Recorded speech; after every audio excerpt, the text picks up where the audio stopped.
Assalamualaikum dan selamat petang. Nama saya Cikgu Ahmad Tarmizi bin Sahimi daripada SMKA Tun Perak. Hari ini saya akan berkongsi sedikit sebanyak teknik menjawab bagi kertas 2 Matematik Moden.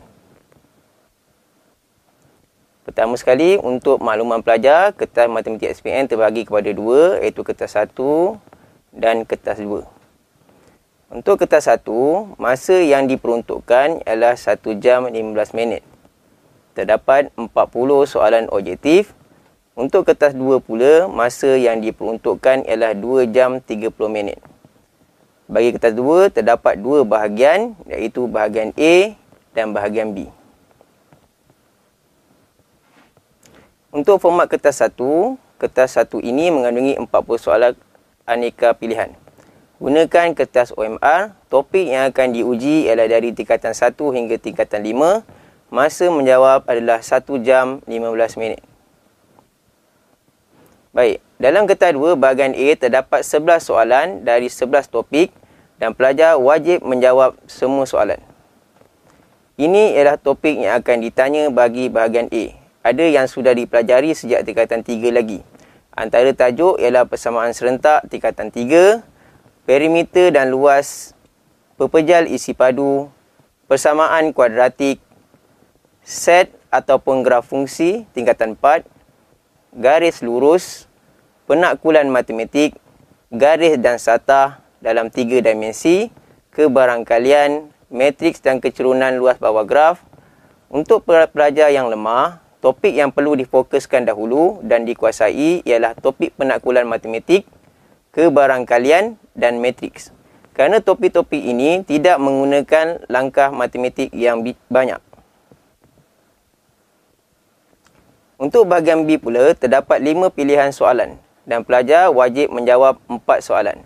Setiap soalan membawa nilai yang amat besar, iaitu 12 markah. Jadi antara tips untuk lulus dengan baik ialah menguasai kertas 2 bahagian B.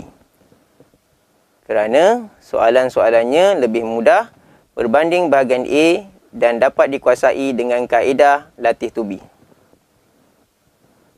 Berikut ialah tajuk-tajuk yang akan berada dalam bahagian B. Antara topik bagi kertas 2 bahagian B ialah statistik, graf fungsi, penjelmaan, pelandungakan dan bumi sebagai sfera. Sebelum kita meneruskan sesi teknik menjawab ini, saya ingin memberitahu modul yang akan digunakan ialah modul masyhur PPD Jasin yang telah dibekalkan kepada pihak sekolah. Baik, tanpa membuang masa lagi, kita akan teruskan dengan teknik menjawab bagi tajuk yang pertama. Tajuk ini ialah tajuk graf fungsi. Soalan graf fungsi ini keluar secara bergila-gila dengan soalan set. Bermaksud, salah satu dari soalan iaitu graf fungsi atau set akan keluar untuk bahagian ini. Soalan ini ialah berdasarkan modul masyhur soalan 10 muka surat 7. Biasanya untuk soalan ini, pelajar diminta untuk melorek kertas samaan. Tapi untuk soalan jenis baru, pelajar diminta untuk mengungkapkan kertas samaan. Mari kita baca soalannya. Pada graf, nyatakan kertas samaan yang mentakrifkan rantau berlorek. Soalan ini mempunyai 3 markah. Pertama sekali, mari kita lihat garis-garis yang ada pada gambar rajah ini. Yang pertama ialah garis 5y sama dengan 3x tambah 5 dan yang kedua ialah y sama dengan 7. Ada satu garis yang tidak dilabel, garis itu melintas pintasan x pada 10 dan melintas pintasan y pada 10 juga. Maka garis itu ialah x tambah y sama dengan 10. Untuk menyelesaikan soalan ini, mari kita gunakan hukum jari tunjuk tangan kanan. Bahagian tapak jari adalah dianggap lebih kecil dan bahagian belakang jari dianggap lebih besar. Contohnya, untuk garis pertama, 5y sama dengan 3x tambah 5, kawasan berlorek adalah berada di belakang jari. Maka simbol sama dengan boleh ditukarkan kepada lebih besar dan sama. Begitu juga dengan garis y sama dengan 7. Kawasan berlorek terletak di bahagian tapak jari. Maka y lebih kecil atau sama dengan 7. Mari sama-sama kita lihat jawapan bagi soalan ini. Jadi kita boleh perhatikan di sebelah kanan ialah jawapan bagi soalan ini. Seterusnya, mari kita lihat pula soalan yang kedua.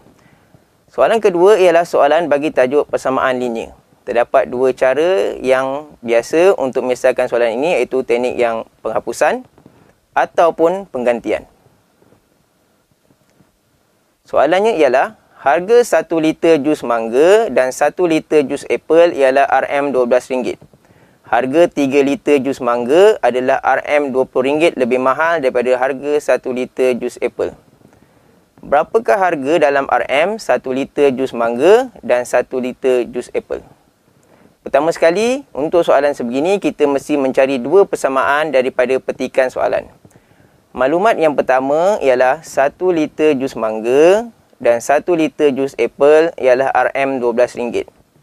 Maklumat yang kedua ialah harga 3 liter jus mangga adalah RM20 lebih mahal daripada harga 1 liter jus apple, menandakan pembezaan.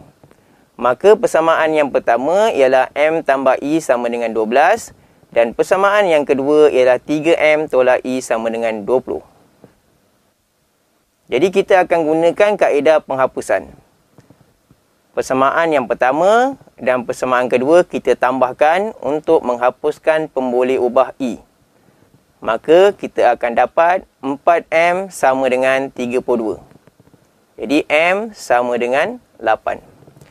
Seterusnya gantikan nilai M pada persamaan pertama dan selesaikan pemboleh ubah I. Pemboleh ubah I bagi soalan ini adalah sama dengan 4.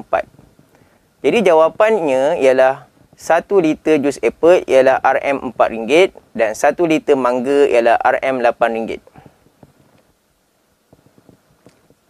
Soalan ini adalah berkaitan dengan persamaan kuadratik bab 2 tingkatan 4. Mari kita teruskan lagi dengan soalan yang ketiga. Soalannya ialah, pemain bola sepak Ronaldo menendang bola dalam satu perlawanan bola sepak.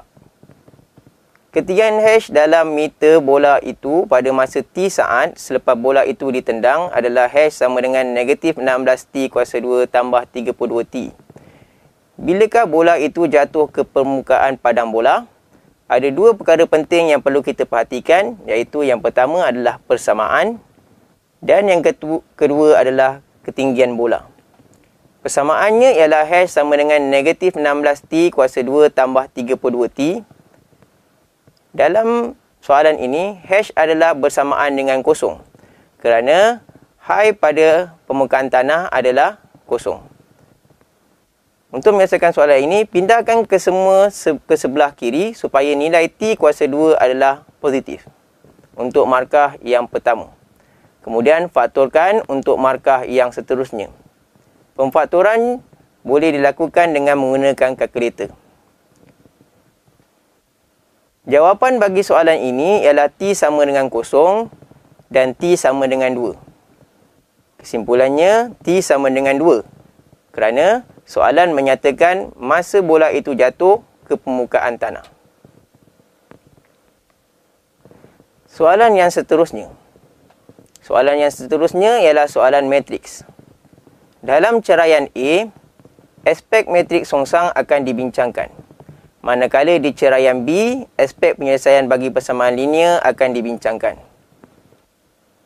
Baik, untuk matriks A, songsang bagi A ialah 1/K 21M4. Jadi kita perlu tahu 4 dan 2 akan berubah tempat. Dan negatif 1 dan 3 akan berubah tanda untuk penukaran ke matriks songsang. Kita boleh melihat dari gambar raja yang ditunjukkan di sebelah kanan. Dengan memahami konsep pertukaran tanda, maka kita boleh menjawab M sama dengan negatif 3. Untuk nilai K pula, pelajar boleh menggunakan rumus AD tolak BC sama dengan K. 2 darab 4 tolak negatif 1 darab negatif 3. Bersamaan dengan 11. Maka K adalah sama dengan 11. Baik. Soalan B adalah penyelesaian persamaan serentak menggunakan kaedah matriks. Pertama sekali, kita mesti menukarkan persamaan linear ke dalam bentuk matriks. Susunan bagi bentuk mestilah tepat. Bulat besar, bulat kecil sama dengan bulat kecil. Kemudian darabkan dengan metrik songsang dan masukkan di antara sama dengan dan 6, 10. Pelajar boleh menggunakan kalkulator untuk mencari nilai X dan Y. Dari kalkulator kita dapati nilai X adalah sama dengan 2 dan Y pun sama dengan 2. Kesilapan yang selalu dilakukan oleh pelajar ialah gagal mengungkapkan dalam bentuk matriks. Selain itu, pelajar juga ada yang gagal untuk menyusun hasil darab. Soalan berikutnya ialah soalan penakbulan matematik. Soalan yang agak mudah tapi perlu dijawab dengan teliti dan tepat. Soalan ceraian A ialah lengkapkan pernyataan berikut dengan menggunakan pengkuantiti semua atau sebilangan untuk menjadikan suatu pernyataan yang benar. Segitiga mempunyai dua sisi yang sama. Jawapannya ialah sebilangan. Kerana tidak semua segitiga mempunyai dua sisi yang sama. Ada juga segitiga yang mempunyai sisi sama. Dan semua ada juga segitiga yang tidak mempunyai sisi yang sama. Soalan di ceraian B.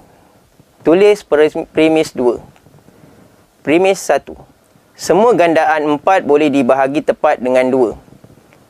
Kesimpulan, 24 boleh dibahagi tepat dengan 2. Kita perhatikan soalan ini pada premis 1.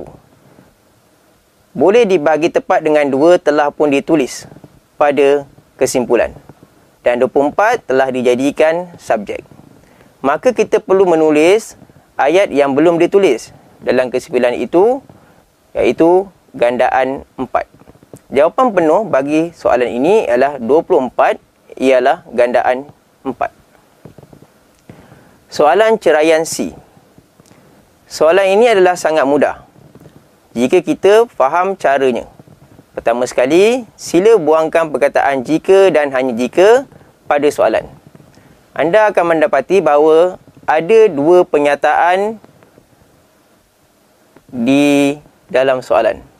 Sambungkan pernyataan menggunakan jika dan maka. Maka jawapan yang pertama ialah jika ABCD ialah sebuah segi empat selari, maka sisi bertentangan adalah sama dan selari. Untuk jawapan kedua, terbalikkan pernyataan pertama dan kedua.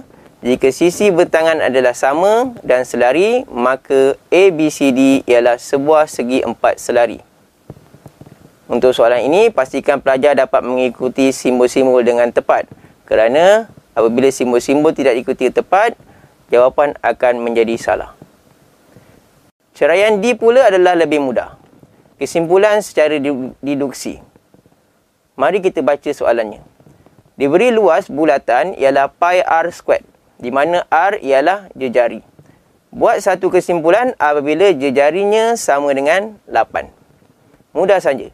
Gantikan R dengan 8 dan jawapannya ialah 64 pi. Jawapan 64 pi lebih baik daripada jawapan perpuluhan.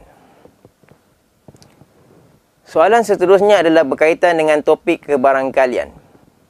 Dalam tajuk ini, kita telah mempelajari tentang peristiwa dan kebarangkaliannya. Nilai tertinggi bagi kebarangkalian ialah 1 dan yang paling rendah adalah 0. Untuk kebarangkalian 1, ia adalah kebarangkalian yang penuh dan 0 adalah kebarangkalian yang mustahil. Soalan ceraian A ialah satu kad dipilih daripada kotak P dan kemudian daripada kotak Q.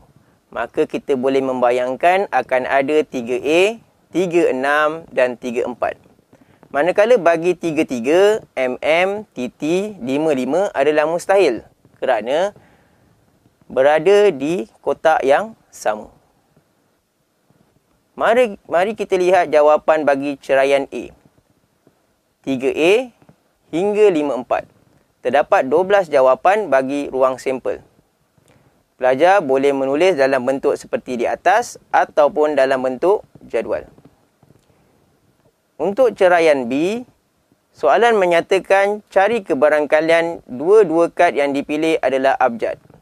Abjad bermaksud huruf A to Z.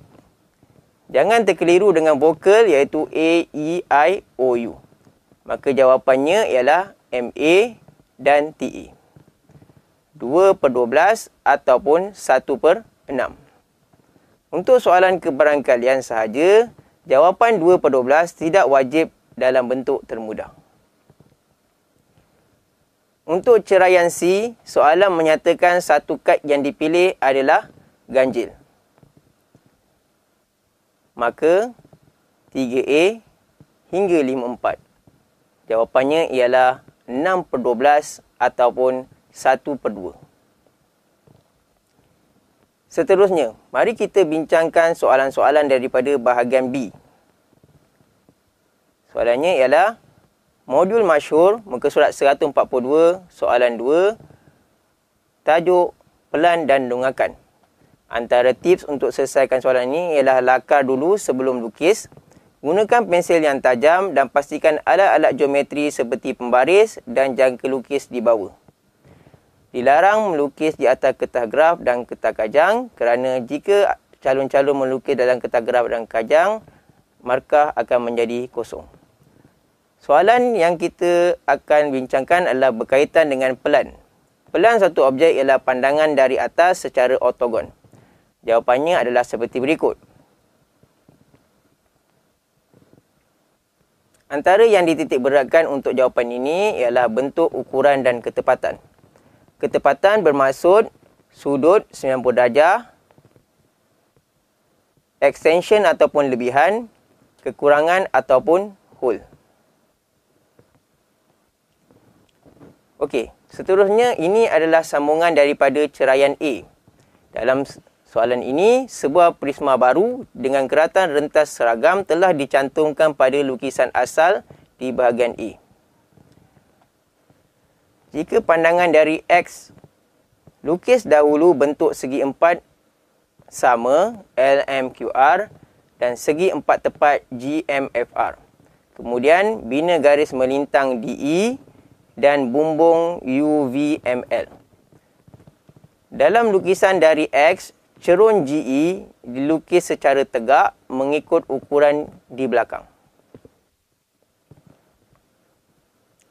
Soalan B2 mempunyai 5 markah.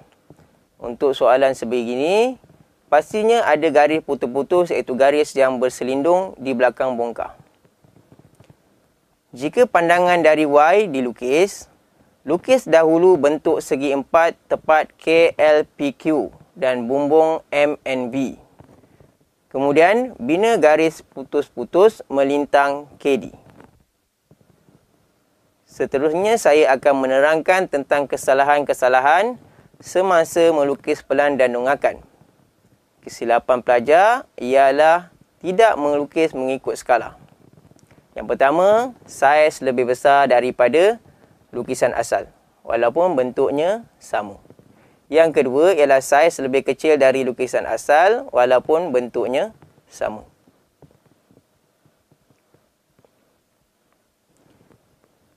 Selain itu, ada di kalangan pelajar membuat garis yang berulang. Ada sebahagian yang tebal dan ada sebahagian yang nipis. Ini akan menyebabkan pemotongan markah. Seterusnya, lukisan mempunyai garis selebihan dan ruang kosong yang dinyatakan sebagai extension and hole.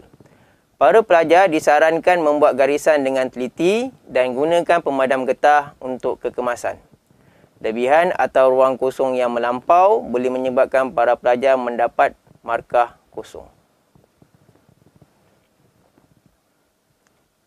Sudut juga memainkan peranan yang penting. Pastikan sudut adalah 90 darjah. Gunakan bucu pembaris ataupun jangka sudut untuk memastikan lukisan mempunyai sudut yang tepat.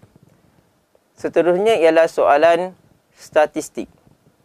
Soalan di atas ialah berdasarkan modul masyhur muka surat 170 soalan 1. Ini adalah dalam tajuk statistik tingkatan 4. Dalam tajuk ini ataupun soalan ini terdapat beberapa perkara yang akan diuji iaitu saiz kelas, kelas mod dan min. Dalam statistik, untuk peperiksaan SPM terdapat 3 jenis graf. Yang pertama adalah histogram, yang kedua ialah poligon kekerapan dan yang ketiga adalah ogif. Untuk soalan ceraian A, para pelajar diminta untuk mengisi selang kelas, kekerapan dan titik tengah. Untuk selang kelas, pelajar boleh menggunakan jari. Contohnya 5 hingga 7, 5, 6, 7. Mempunyai saiz kelas 3. 5, 6, 7, 8, 9, 10, 11, 12, 13 dan seterusnya. Kekerapan pula perlu dikira dari darjah 1. Bagi kekerapan, sila gunakan pensel dan kira dan semak sebanyak 2 kali supaya tidak tersilap kira. Pastikan jumlah kekerapan sama seperti yang diberitahu dalam awal soalan. Untuk di tengah pula, pada baris pertama, pelajar boleh menggunakan 5 tambah 7 bahagi 2 sama dengan 6, 8 tambah 10 bahagi 2 sama dengan 9 dan seterusnya. Dengan latihan yang berterusan, insya-Allah pelajar dapat menguasai bahagian ini. Seterusnya, nyatakan kelas mod. Kelas mod adalah selang kelas yang mempunyai kekerapan yang paling besar. Maka dari jadual kita mendapati kelas mod ialah kelas 14 hingga 16. Kita sambung pula untuk soalan B. Cara-cara mengira min ialah mengira jumlah hasil darat kekerapan dan titik tengah dan dibahagikan dengan jumlah kekerapan seperti yang ditulis dalam jawapan. Jawapan bagi soalan ini ialah 14.78. Baik, soalan seterusnya mengarahkan para pelajar untuk membina graf histogram. Para pelajar dinasihatkan untuk memotong bahagian paksi mengufuk dan menggunakan titik tengah sebagai paksi. Pada umumnya, graf histogram dan poligon kekerapan, kita akan menggunakan formula kopi T tarik, iaitu kekerapan bagi paksi Y dan titik tengah untuk paksi X. Untuk graf OGIF pula, kita akan memakai petua Kuala Lumpur Shah Alam, iaitu kekerapan lenggokan dan sempadan atas. Seperti yang saya katakan tadi, kita akan menggunakan titik tengah dan kekerapan untuk graf ini. Antara perkara yang akan dititik beratkan ialah skala seragam, iaitu mengikut syarat dalam soalan, dan 7 bar dilukis dengan betul menggunakan pembaris. Seterusnya saya akan menerangkan tentang cara-cara melukis graf OGIF. Untuk OGIF, kita akan menggunakan hukum Kuala Lumpur Shah Alam, iaitu menggunakan kekerapan lenggokan pada paksi Y dan sempadan atas untuk paksi X. Gunakan pensel dan pastikan jangan gunakan pembaris. Okey, baik. Sekian dulu dari cikgu. Cikgu berharap perkongsian ringkas ini dapat membantu para pelajar dalam menjawab soalan Kertas 2 Matematik SPM pada bulan Januari tahun hadapan. Cikgu doakan kamu semua mendapat keputusan yang baik dalam mata pelajaran matematik. Amin. Terima kasih. Assalamualaikum warahmatullahi wabarakatuh.